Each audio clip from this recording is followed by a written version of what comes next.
Okay, welcome back to the channel, and we are back, and I literally mean just back from Lake Garda. I got to my house here in Portugal about 2 hours ago, but I do know this one is quite pressing because the guy we're featuring, and if you've been following the podcast, you will know, we did a little pre-event podcast, and we're going to follow Michele Becker. It's his first time on the PWA tour. I talked about it all through the Lake Garda event, so if you didn't know, you're probably thinking, oh, maybe there's something going on here. But for those of you who don't know, we did a podcast basically interviewing, bit of thoughts, how his training been going over the winter, because like I said, this is his first full tour. He's done a couple of silt events before, and this was his full first event. So you're thinking, yeah, you know, what are your expectations? And I think if I remember rightly, it was like top 15, you know, on the best of the best. I'm thinking maybe I could squeeze the top 10. So we go into Lake Garda. I'm obviously doing the commentary. I've got maybe a race I can probably play here.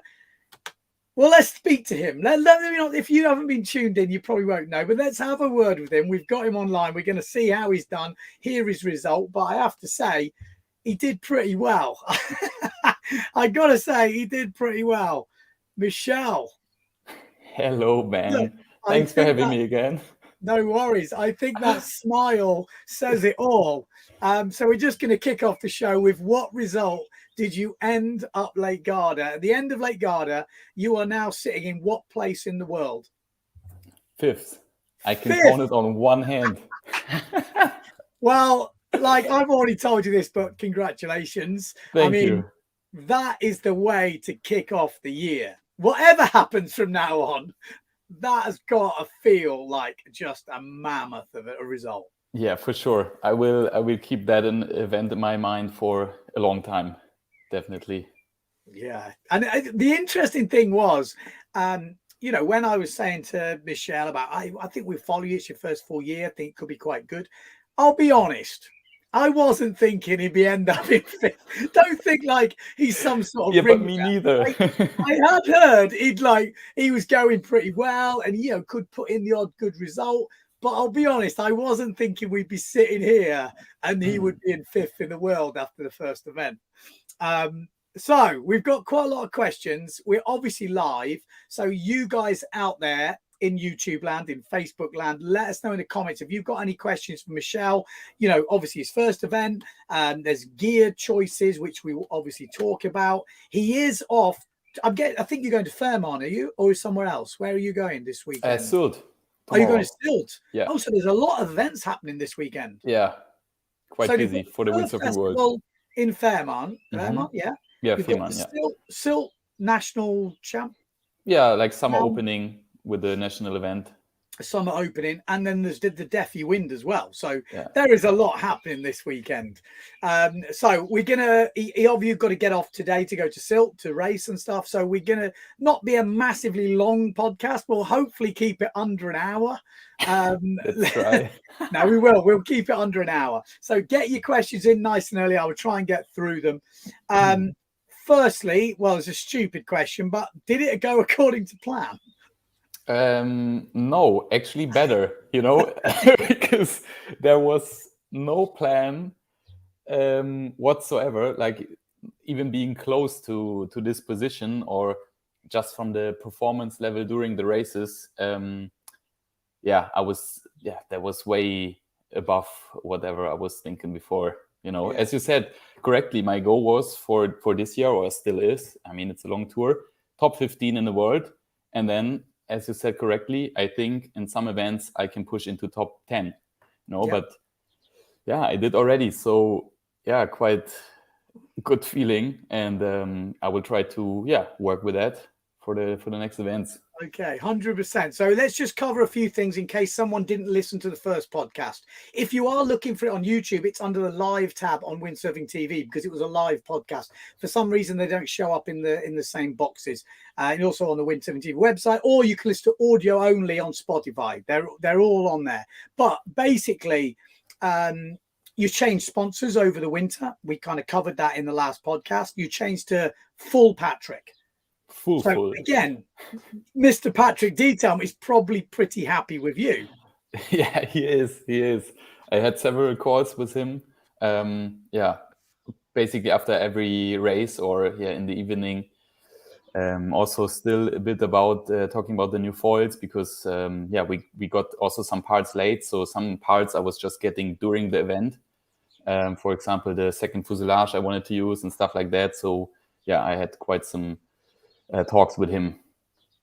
I mean, that was the interesting thing. So again, for people who didn't tune into the live during Lake Garda, I mentioned it quite a few times, but the Patrick team and some people who weren't on the Patrick team got the Patrick foil just before the competition. Actually, we talked to you, didn't we? We talked to you. Actually, you said it on the last podcast. You were getting it or you just tried it. And you Yeah, were like, something like this. I mean, I was in France with Nico Warenburg and Alex Cousin because they were the main riders for developing the foil. And there I could test it. But the things I could take home was just a really big wing, basically a small course racing wing and a really small wing. So I basically didn't have what I wanted for PWA at home, which I then just got, I think, 4 or 5 days prior to the event. Yeah. And the interesting thing is for people who don't follow the PWA, you have to then register that wing for the whole year. Yeah, exactly. So it's a big decision, isn't it? You get it 4 days before the competition. You've literally got to try it and go, is that better than the stuff I've been using all winter? It's a big decision. Yeah, it is for sure. And I'm happy that I took the gamble. And as I said, I tried it before, a few weeks before, and there I could already feel that even with little hours or days on the Patrick foil, I felt as confident as on my foil I used before. So the decision was quite easy because I knew that the peak would be much higher on the new foil. Plus, I knew which sizes of wings I wanted to register for PWA. Compared to Will, for example, he arrived in Garda and tried this foil for the first time and had no idea about the small wing sizes because we couldn't test them there, not enough wind before the event and so on. So yeah, that will also going to be interesting. Well, I mean, from what I can work out, the 3 Patrick foils were all in the top 10. You know, like you said, Will McMillan finished third in the end. Level points with second, which is insane. If you haven't watched the live or watched the event, you should definitely tune in. 17 years old. He got his board like literally in two by Amalo Riesbeck on the first day, and then basically borrowed a Patrick board. He had the Patrick foil and then absolutely showed some devastating speed. I mean, to be honest, before this event, I kind of got introduced by Patrick because he told me there's this Australian guy sailing under Thailand number, and then I looked at him and I thought, okay, he's, I don't know, 22, something, maybe similar age like me. But then on the water, he rolled me left and right. I had no chance. And I heard he was 17 years old. And it was still before the event. So to be honest, I thought, okay, some people are quicker than me. That's fine. For sure, I can beat him in the competition, solid starts, good driving. But I don't know. I think he was the only rider in the whole competition. I was never in front. Yeah. So, yeah, really respect to this guy. And I saw at first, he has just good, he's physically well built for this discipline, but his talent is amazing. He's foiling since 3 years. He did foil tags on the slalom gear between the heats. It's absolutely amazing. I mean, that is crazy, isn't it? Because a few people have said that. They go, oh, yeah, but he's a big lad. He's this, he's that. You're like, there's talent there because you can't just get a good start. That exactly. Just doesn't happen. He was on the button pretty much every time. Like you say, foiling tacks on slalom gear, not an IQ foil with the big wing keeping you up there. On the slalom gear, we're going to definitely do more on Will because he is a character as well. I mean, I can't give too much away, but he's only 17, so I'm not going to say anything. But let's just say, relaxed bloke, just took it all in his stride. He's got a bit of banter on him.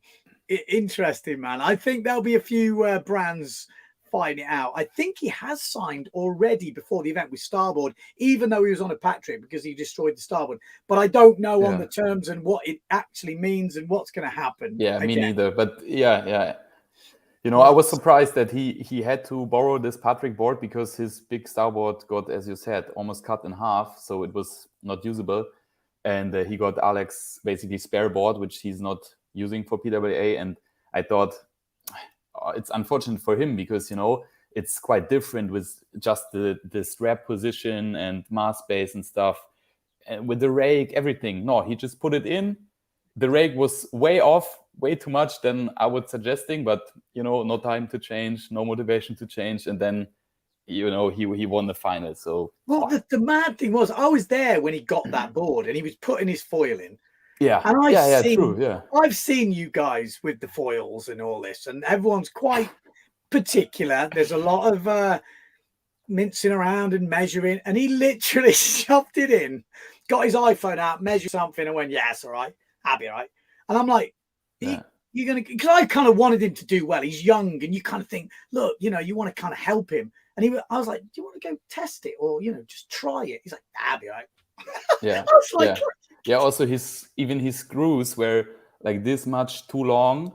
And I was like, okay, I will get you the spare screws from me, which have the perfect length. No, it's all right. He just puts 3 centimeters of washers. It's unbelievable. Oh man.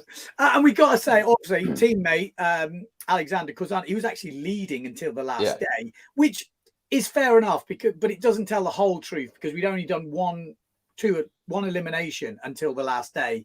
Is that right? Exactly. And then we that's all right. Finished That's the second. The crazy part. And then the last day was just going off. So if you do want to watch the event back, just tune into the last day. Although there were a few technical issues with the live, but in the end, it all came through. So let's just talk about your setup. What sort of, I mean, we didn't get the wind and the weather conditions we were hoping for. I guess on the last day we did, but I wasn't expecting to be racing in the offshore wind, which we actually did on the first day. Is that something that you thought about, or?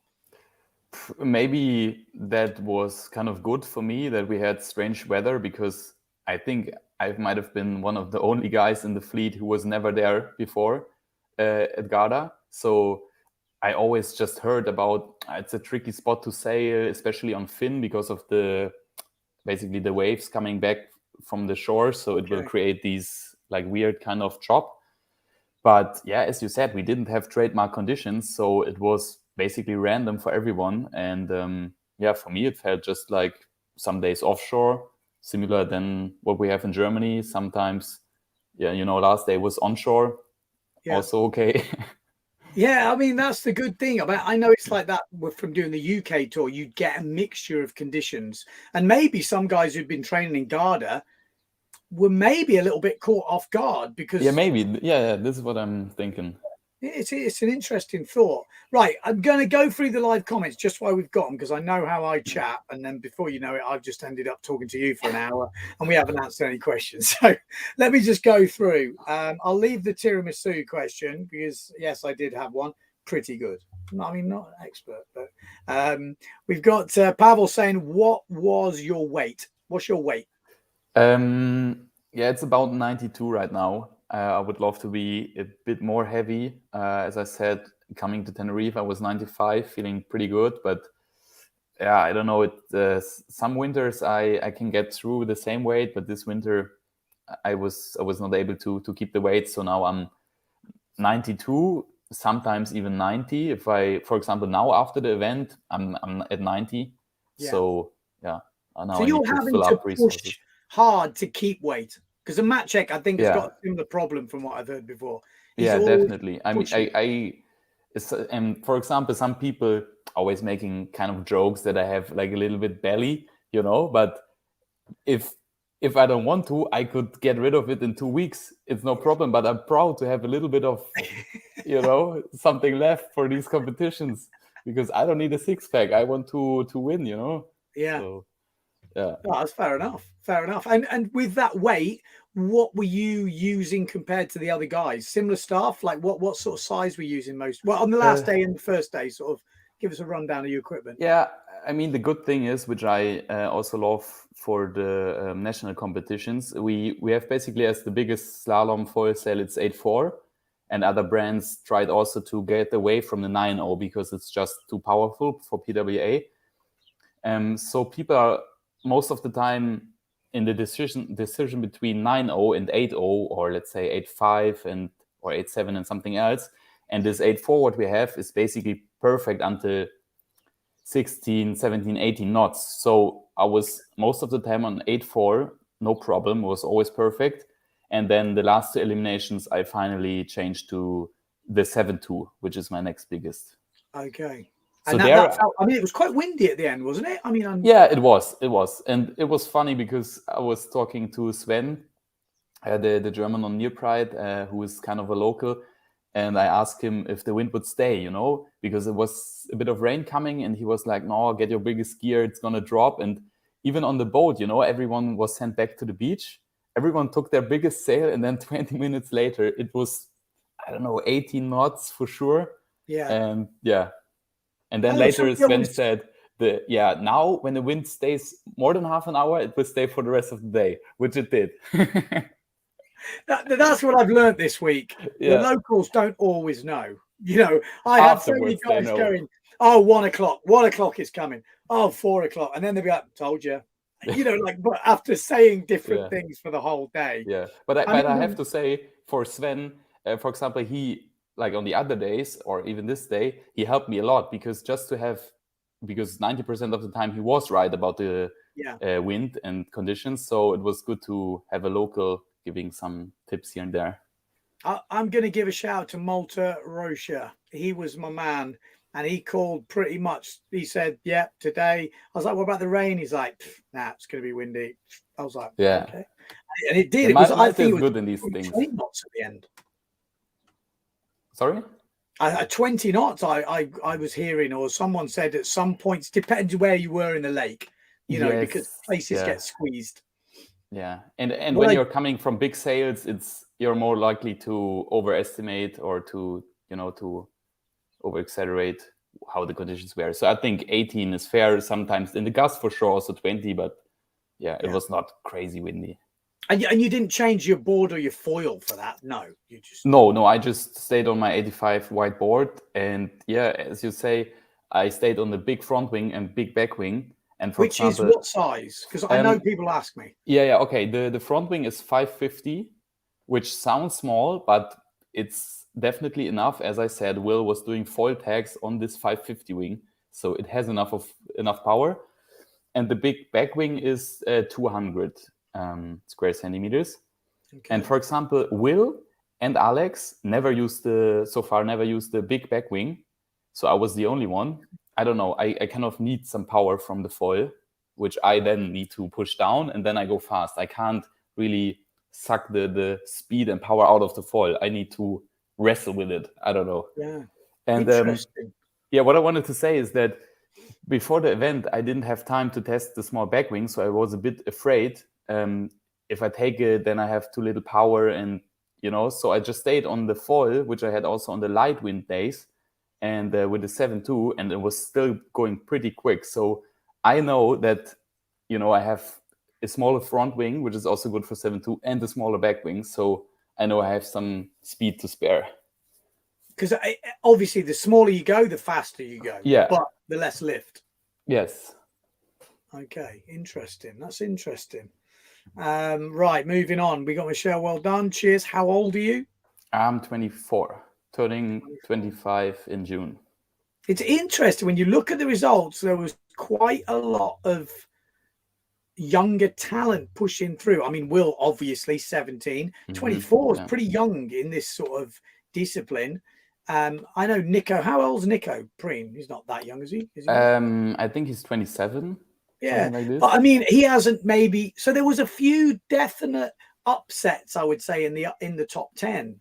Not upsets, but maybe people before the event probably didn't really get a mention. So do you think you can put that down to anything in particular? No,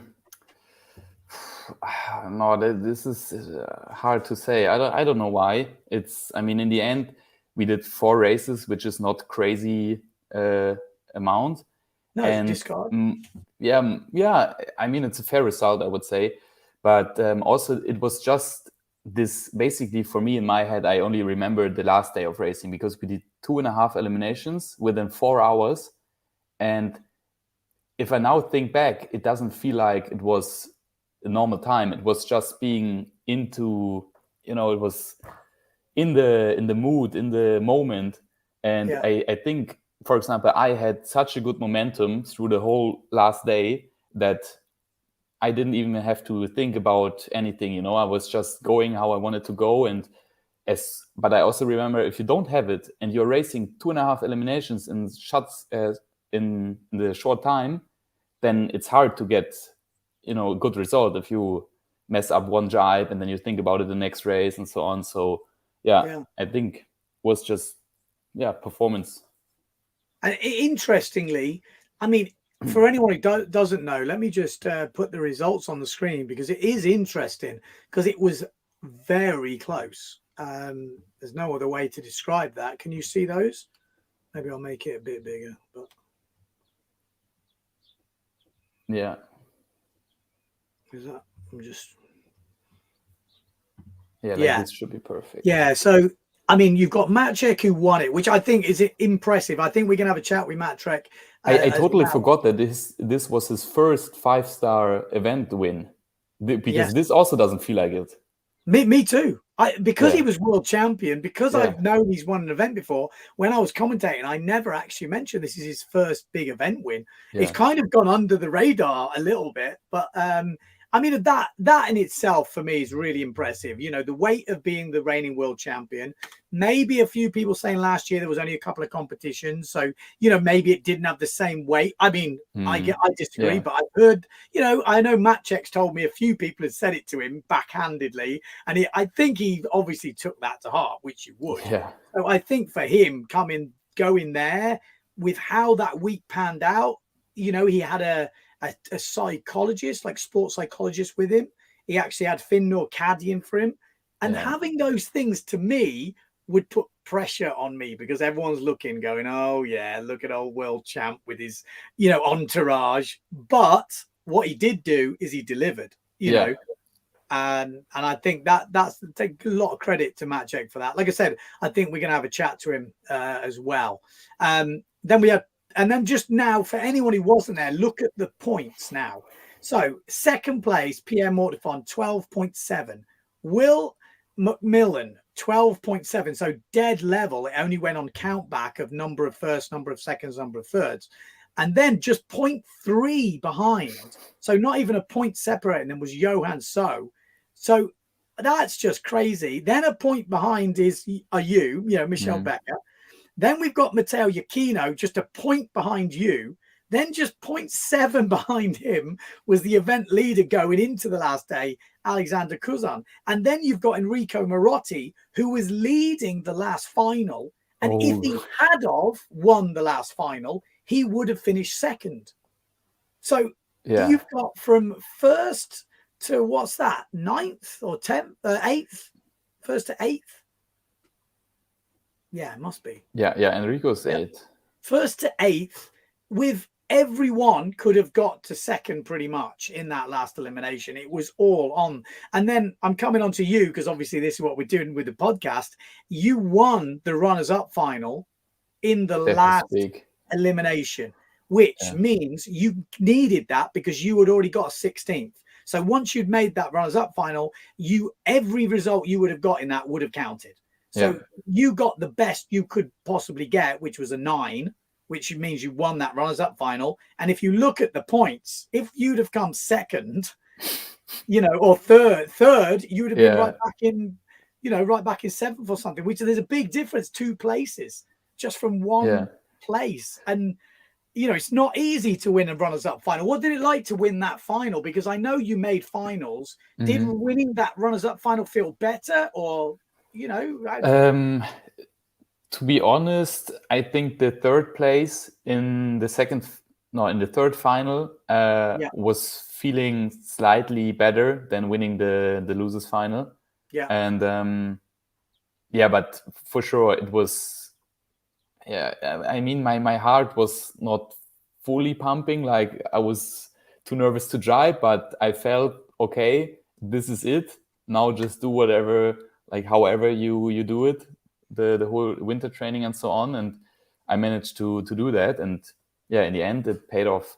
And I mean, you know what's funny is that a lot of people before that last elimination came to me and said, I have a second and a third, and then I would discard the 16th. So I really have the chance to be on top, and for sure that's right. But then I had to tell them, yeah, sure, but guys like Johan, Matteo, Enrico, all these guys are also discarding. So if they do good, they also jump ahead. So yeah. it's really not so easy when this discard comes in. I mean, when you look at your results, dude, started off with a second. I mean, that's just insane in itself. Yeah. You're pinching yourself at that point. Then you had that bit of a shocker in the runners-up final. Was that when you both crashed? Was that the one? Or no, that's a different one. I remember that I didn't make it through the semi because Will was leading, obviously, at the first mark, and I think I was second. So really good spot.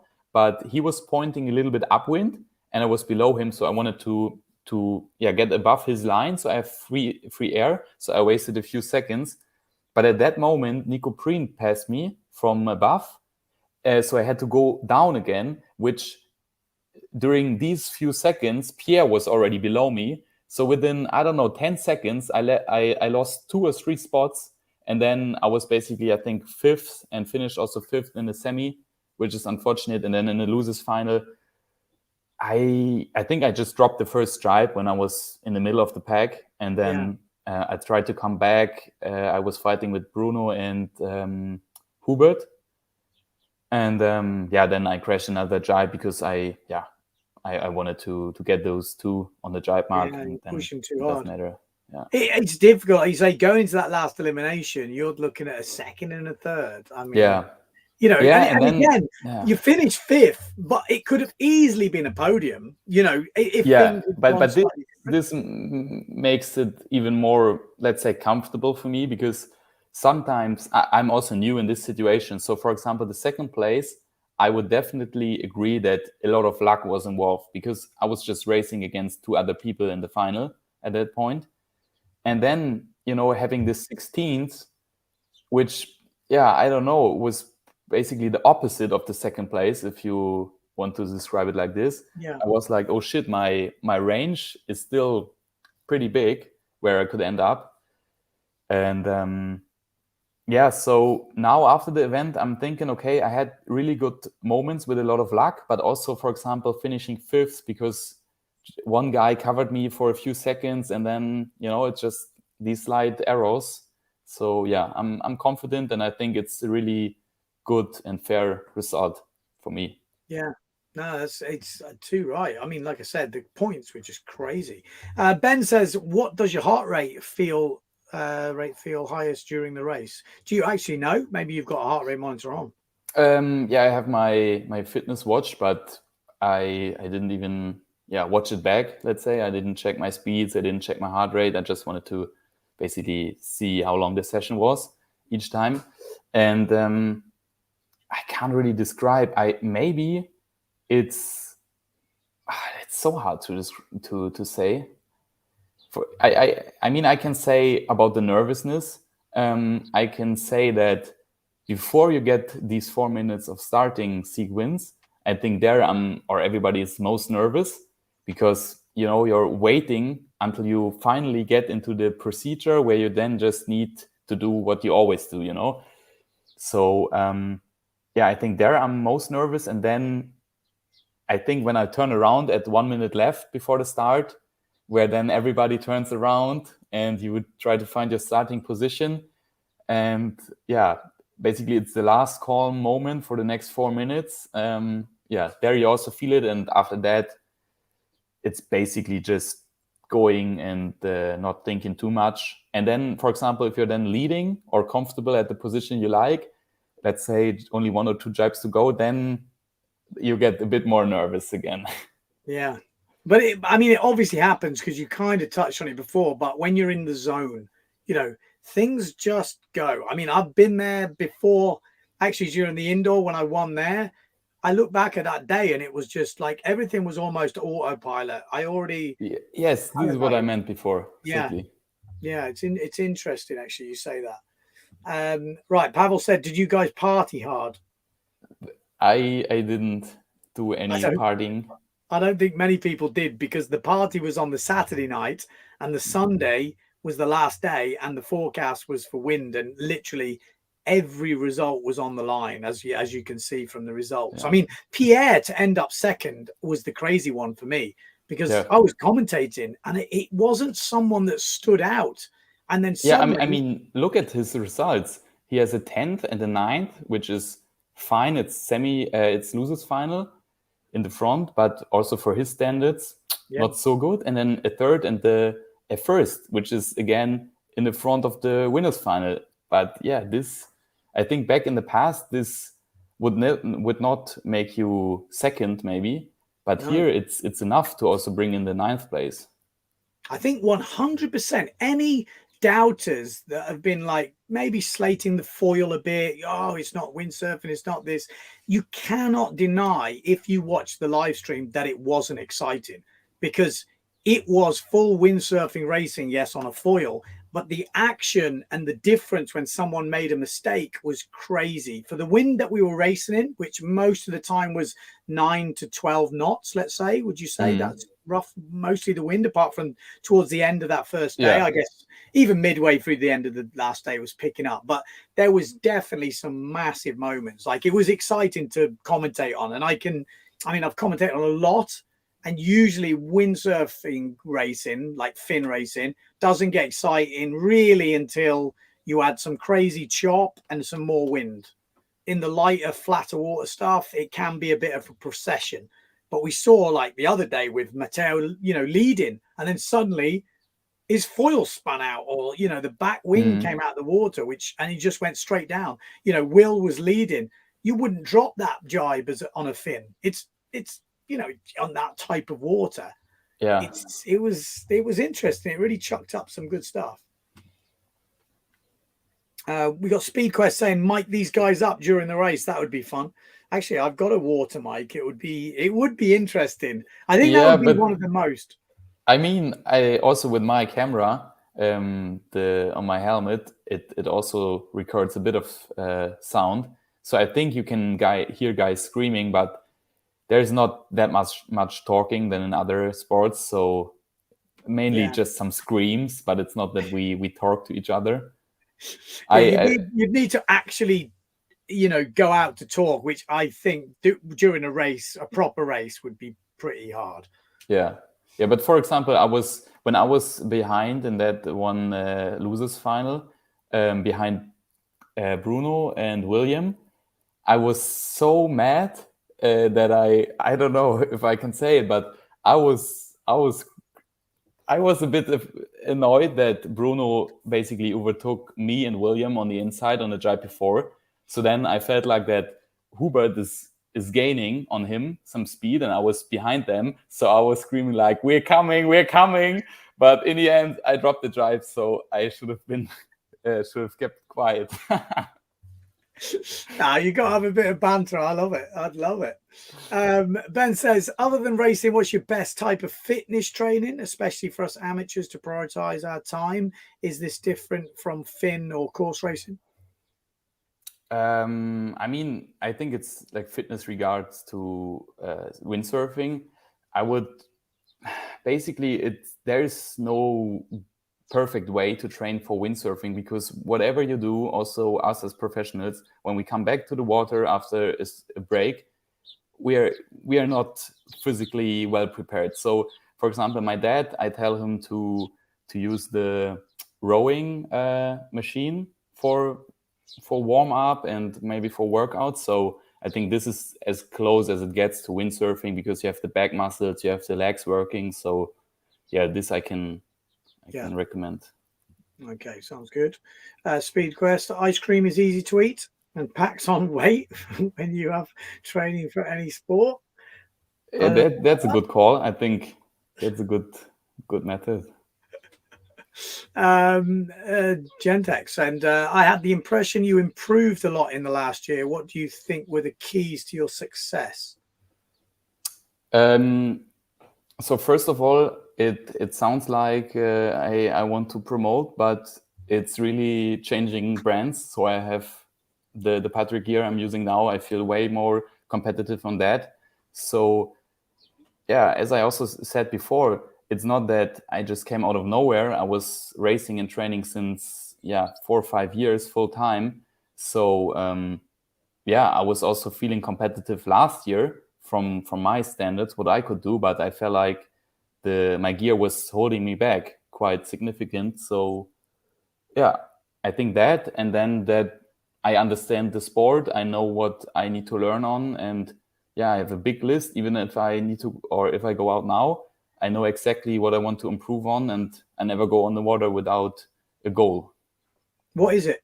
What are you trying to improve on? I want to know.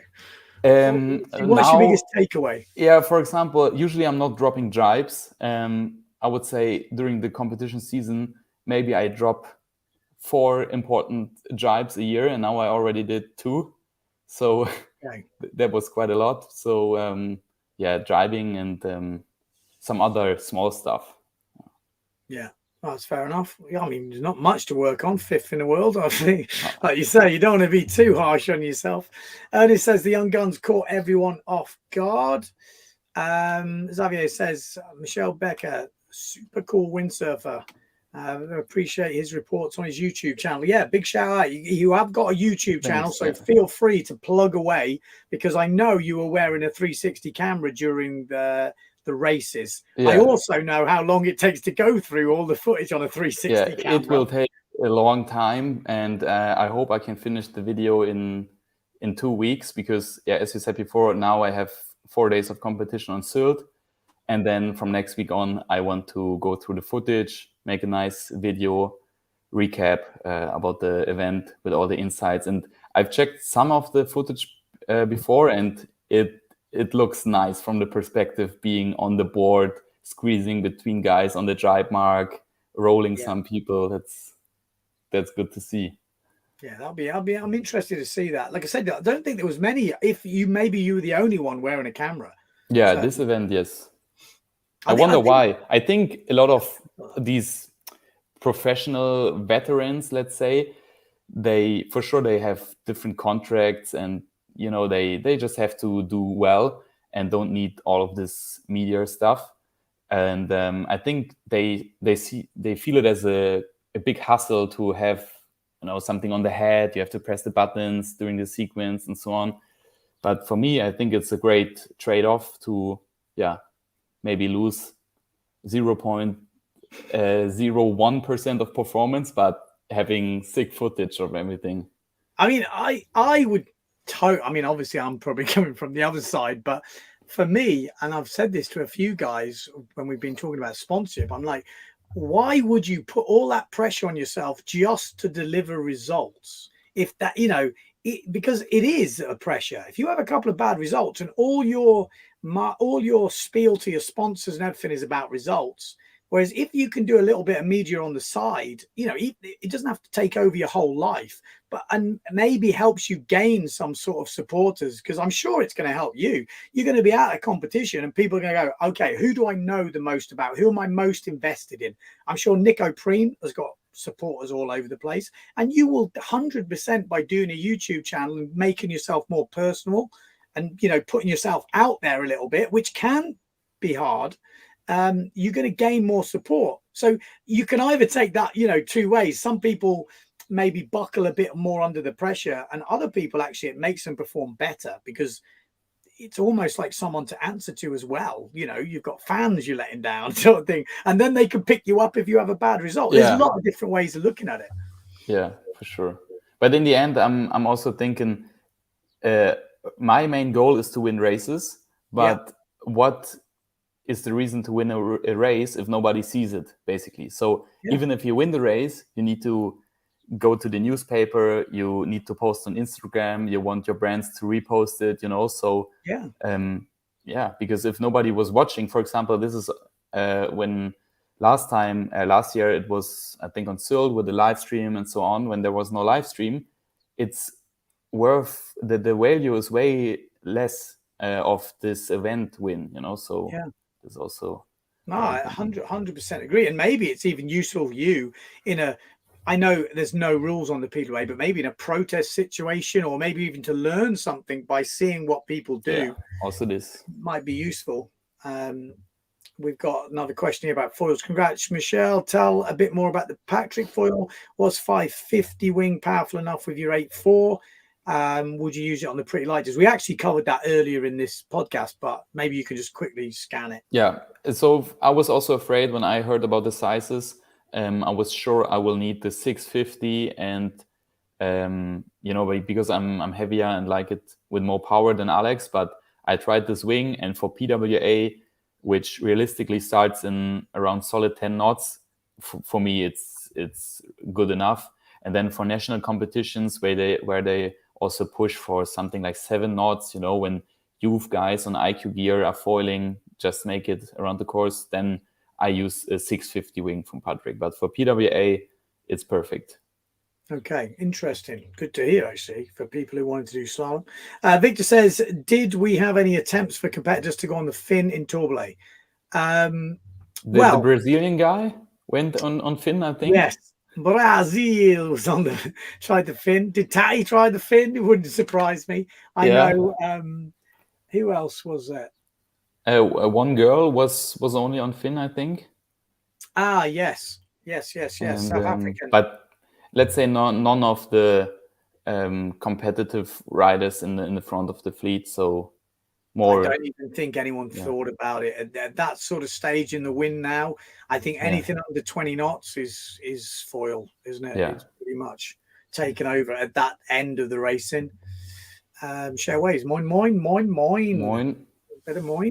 Bit of moin action. Michele Becker is bringing a very great image to the Patrick Detail Company. I've brought some musics as used on his YouTube video. I brought some chopper fins due to his reports. Yeah, but these are all not things from Patrick. Have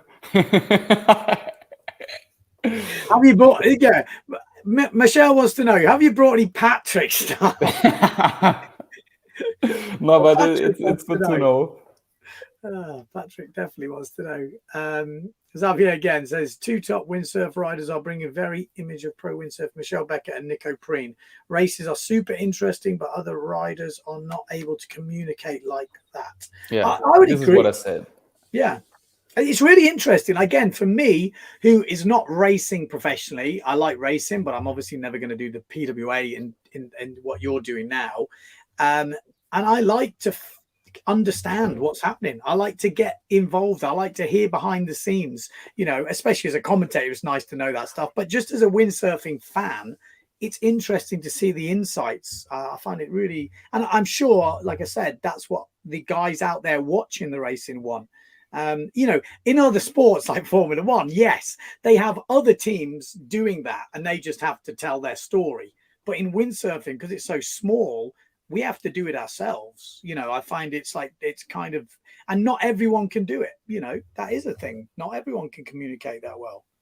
What have we got else here? We've got a bit of smiley faces going on. Well, Lewis says good performance. Yeah, it was. Sharewaves.TV. It was so exciting to watch the races more than Formula One. Well, I am not a massive fan of Formula One, controversially. We'll talk about it with a Matt check one day, but I find windsurf racing way more interesting than Formula One. But they've got a lot more money to do all the digging and show. But the live stream, this event, from what I saw and I got told by my friends and family and so on, it was amazing to watch. Obviously, first day we were unlucky with a bit of rain, so no drones. It was so far out, but yeah, and also you commentating. I heard also good mentions about you as always. So yeah, I'm looking forward to seeing all the footage from the live stream when I will include that for my videos. So yeah. Yeah, well, actually, I just had a quick look through as I was, because I was going to put a race on now, because I think I will put some extra stuff on. It's all on the PWA YouTube channel. as well. But it's definitely worth watching a few of them back, because there were some exciting races. You couldn't really predict them. You think you would, but there was things happening which made a difference. And I've always said it, if we could guarantee 2 days of wind and it was Saturday and Sunday, that would be enough for a windsurfing event. We don't need to race all week. We need a day to set up, to set the scene, tell the story, and then we need to come back the next day for finals day. And 4 eliminations to me is perfect. You get a discard. It's not too many where someone runs away with it. It's just intense, and I really felt that on the last day in Lake Garda. I mean, the sailors might not agree with that, but I don't know. I mean, I thought we had a 4 days event, but then someone told me that because also of this party on Saturday, I thought, okay, Sunday is only prize giving, and then someone told me, no, we have 5 days of racing, and I was a bit afraid if the trademark wins kick in and we do 15 eliminations in these 5 days, 3 a day, boy. It could have easily happened. Yeah, this is. I mean, again, it's like come IQ from level. Media background side of it, and I honestly don't think more is better. Like I quite like it to be close to everything beyond the finals day, where it's all, and as soon as you have 15 eliminations, the chance of that happening gets further and further away. And then the problem you have is but do you think also this year? I mean, imagine this fleet going for another 4 eliminations. But I mean, could have happened, but I think that it does happen, because it happens in IQ foil, and the way they've got round it to bring the drama is to do that crazy race where everything goes on the last race. And obviously for me, I think it's better to do it on 4 races. Like if you could say, like, again, from a media point of view, if you could say, look, everything is going to be after 4 eliminations, I would sign up now, because you don't need to be racing the whole week. It's interesting because there's different wins, and it's interesting for the spectators that are really following it. But for a non-spectator, it's nice to be able to tell the story. And the problem is, when you do 3 eliminations a day, there's so many mini stories that get lost. So let's say you get a second, then you get a 16th, and then a 9th. Yeah. True, You're probably not even mentioned in the end of day, because you've got to rush out this media because you've been working all day. And then that second becomes nothing. Whereas if there's 1 elimination, all the stories from that elimination, like every detail, first 3 days. Yeah, can get told. And again, not everyone will agree with that. But that's kind of my thinking sometimes, that it's just not, it's too hard to tell the story with so much stuff going on. But for windsurfing fans who love watching windsurfing, they're like, yeah, more. Just give us more. But we'll see. What's this saying? Xavier, so are you going to get a fin sponsor or a partnership?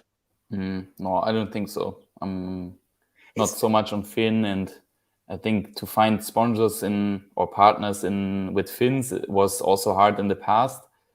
And these 2 or 3 fins I use, I would just buy and then get the best from every brand. Yeah, again, it's a thing compared to everything else. It actually isn't that expensive, and you think you're better off being a free agent to buy the best thing for you, rather than getting stuck maybe with something that isn't as good a performance. I mean, I don't know. What do you think about that? And for example, to being honest, back when fin racing was the only thing, some people had fin sponsors or partners. But during competition, they still always used carpenter fins, It was just marketing. So, yeah. You're going to say, and especially when you've got a YouTube channel, you're trying to be true to the audience. The only way you can do that is by telling the truth. As soon as you start bullshitting people, it gets found out very quick, and then you lose all your integrity, and, everyone stops listening as soon as, you start telling lies, let's say. So it's good to be straight up, I think, if you're in the limelight. Pavel with an interesting question. Sounds ridiculous, but how do you go fast on a foil? I'm genuinely interested.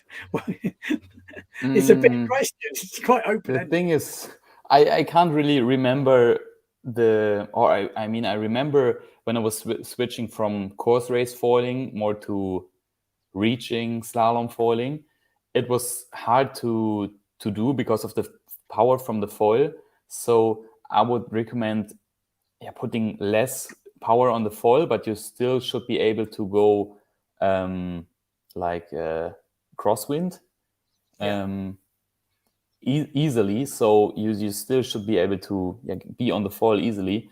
And then for going faster, you just, I don't know what it is. I mean, I would recommend sitting low, so long harness lines, and just bring your body a bit lower to the water. And then, if it's light, try to be as stiff as possible. If it's a bit stronger, try to see the gusts coming before they hit you, so you can get the gear in the right position before it happens. So, but in total, it's hard. I mean, if somebody knows more secrets, please also tell me. But I wish I could tell more, but But I guess it's a balanced kit setup thing, which is obviously helpful, I would imagine. If your kit's not set up and you're fighting it, you could see the top guys weren't moving much. I mean, Will was quite special at that. You watched him, he's and he was so locked in, locked, like absolutely pinned. It was interesting to see. What sort of speeds? I remember one tip. I got it from William Hubert. It was, I think, 5 years ago on Tenerife. It was the beginning of slalom foiling, and he said, don't kind of push your gear like with fin slalom, just let it pull you to the front. So this will probably help. Sounds good. Interesting. And moving on from that, what sort of speeds were you getting up to in Lake Garda? We're not talking about speeds anywhere else. Let's just keep it to Lake Garda. I wish I would have checked. I don't know. I think I heard something like 32 knots on the reaches when it was windy on the last two eliminations, and before that, when it was light, probably just 29, 30 knots, nothing too special. Yeah, well, you say that, it's quite quick on the foil. Karach, Michele, if you would have a possibility to have a bigger wing for Tourmalet races, would you do it, or is 550 all right? No, for PWA racing, I would stay with 550. Okay. That was good enough in 9 knots, he asks, as well? Yes, it was. And you could see with PWA, as soon as the racing is not consistent and fair enough, the races would get cancelled. So nobody is left behind at the mark. If half of the fleet is stuck there, then it's getting cancelled. So you don't need to be that guy to make it around the mark as the only one, because you don't benefit from that. Okay. Yeah, good point. Emma says, does YouTube help you find outside sponsors? For sure, it does a little bit. Depends still, because for outside sponsors, for example, if you watch YouTube and you also watch other genres, there are creators which have 100,000 subscribers, 1 million, so also way more than Nico or you have as the biggest channels. So if someone is looking for, I don't know, for a razor to shave, then they will just give it to the biggest person who has the most subscribers. So there, it doesn't really help that I'm from windsurfing, and compared to windsurfers, I'm big. So for outside sponsors, it might be even just better to be winning races, and be kind of popular for that.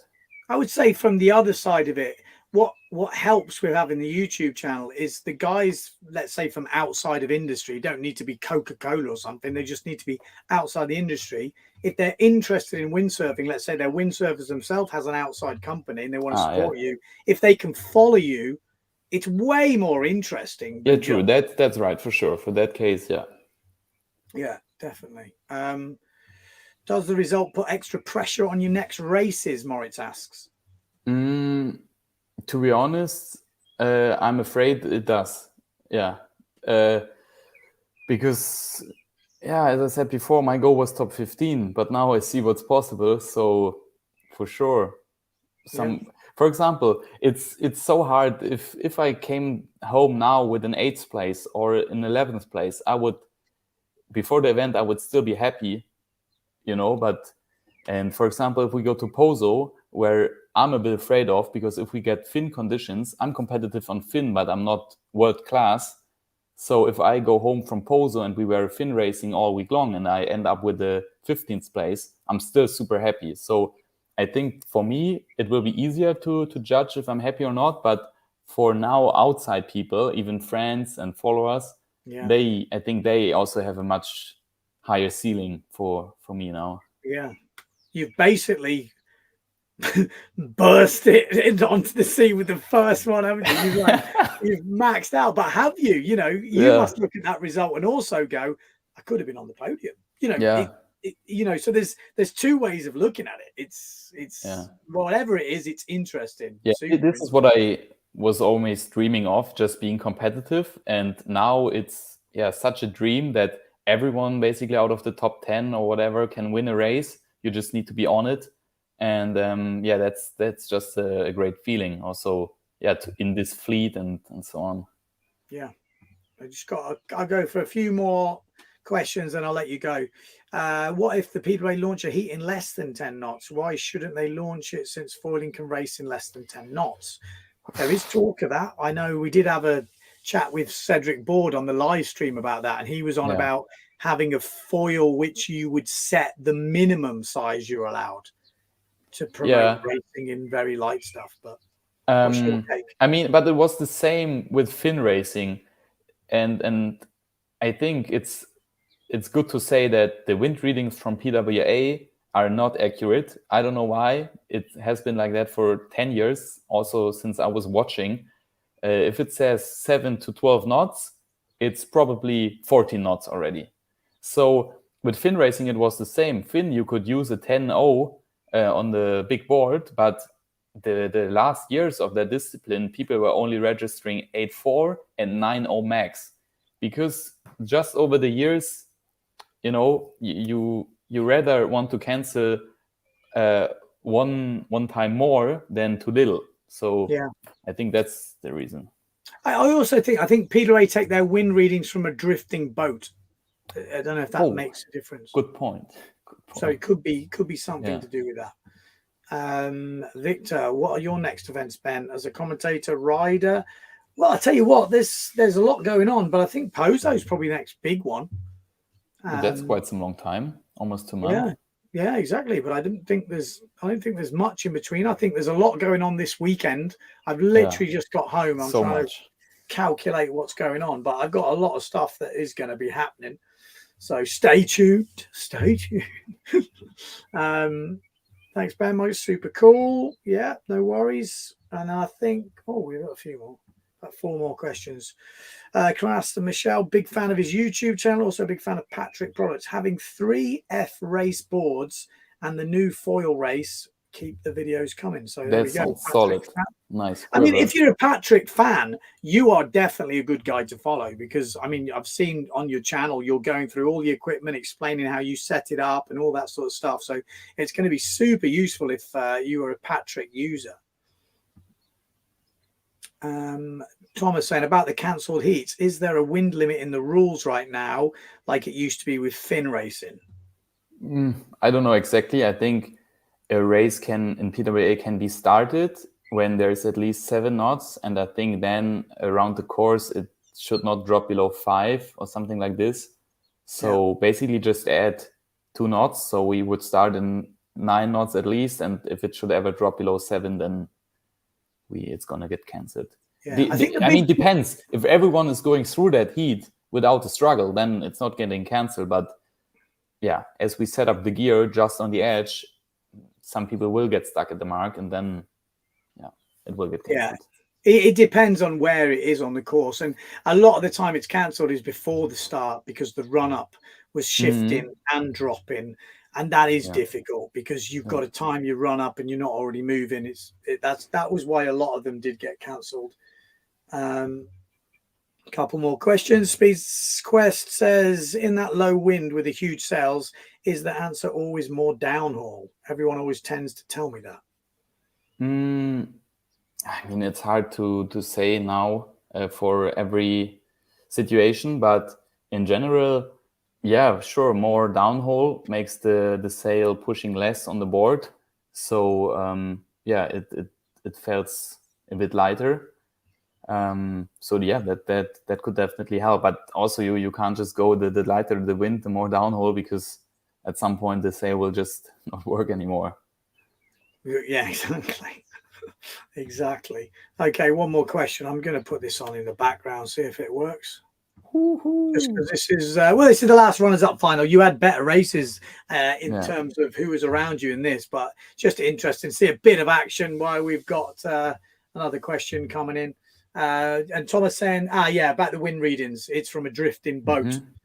Yeah. So yeah, for people who didn't see Lake Garda, this is Lake Garda. For anyone who's listening audio only, I apologize.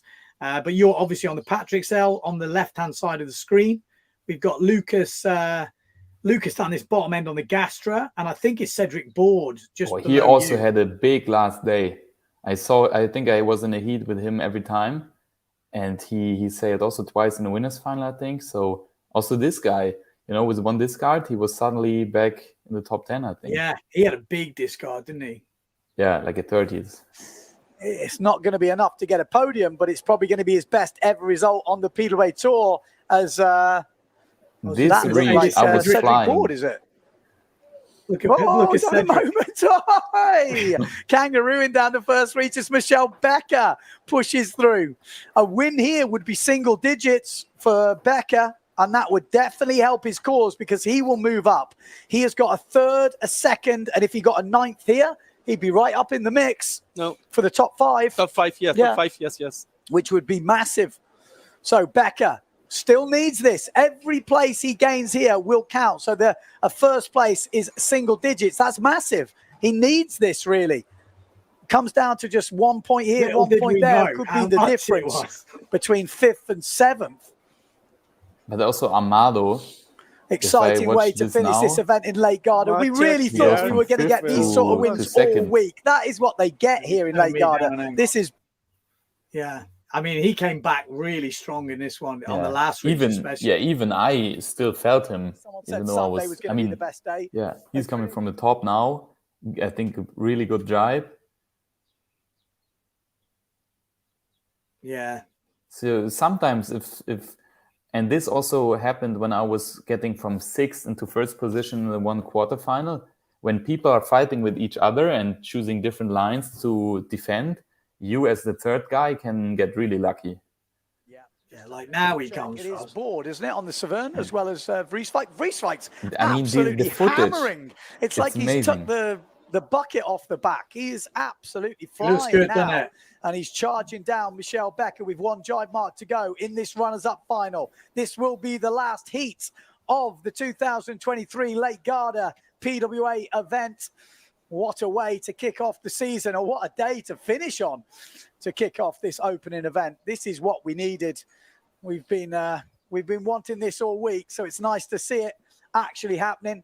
The drone's in full flight. Michele Becker has definitely put his name on the foiling discipline as a man to watch, because I think he could be sailing his way into a top 5 position here. This would be a first in the runners-up final, which give him a 9th, and that will give him a good one. So there you go. Wins the runners-up final, Michele Becker. 2nd place is Amado Vrieswijck. There we go. And that is how we're going to finish. So congratulations, dude. Thank you. A pleasure following you. Actually, it was. I can't get over the timing, but it made it interesting for me because I had definitely more to talk about on the live stream. I was like, I've already talked to you. I've already got a bit of lowdown. But to finish 5th after that first event, like you say, pressure's on a little bit, but at the same time, it's almost off as well because you've already done the decent result. You've put maybe pressure on yourself, but I think you've heightened what you know you're capable of, if that makes sense. You're like, yeah, exactly. I know it's there. Oh, yeah. So very interesting. Yeah. Good job, dude. All right. Thanks. Well, I'll let you go because you're off the silt. Yeah. When you driving tonight? No, tomorrow afternoon. Okay. Well, I'll let you get yourself packed, and we'll leave it like that. So next time we'll join you. Like I said, if you want to hear from Michele, obviously subscribe to his YouTube channel. There's going to be some stuff on there. The next time we're going to be doing something is around Pozo. I'm going to be in Pozo, sure. so we might have a little chat. Are you going to go for some training beforehand? Is that the plan? Yeah, for sure. A few days. I don't know how long. Okay. Well, if you do, we'll have a quick chat, just to sort of say, how is it? I'm sure I might do something with all the slalom boys because it's a long time since we've been in Pozo for the slalom. And obviously the wave's going to be on as well. So we're going over to the training diaries. So anyone watching the channel, the training diaries, stay tuned to that. Michele, thank you very much. And we'll see you. Thanks, Ben. Right. There we go. Thank you to Michele Becker there. That is it. Like I say, pleasure of commenting on the Lake Garda event. Everything came down to that last day, and it made it super exciting, like I say, for the commentary and for the event and everything. Obviously, we didn't have rain, so we could have the drone in the air. It made a huge difference. If you didn't tune in to watch the live stream, honestly, the slalom racing now, whether you like in foil, whether you're against it or whatever, the racing is super exciting. I can honestly tell you, there's no two ways about it. We're going to be having a chat also with Matt Chetwikowski. Maybe we're going to go through the event. He's got some insights. He obviously won the event, so we might even do that tomorrow. It is Wednesday. So there we go. Thanks very much for tuning in. That is it. Stay tuned to the channel. Loads more coming.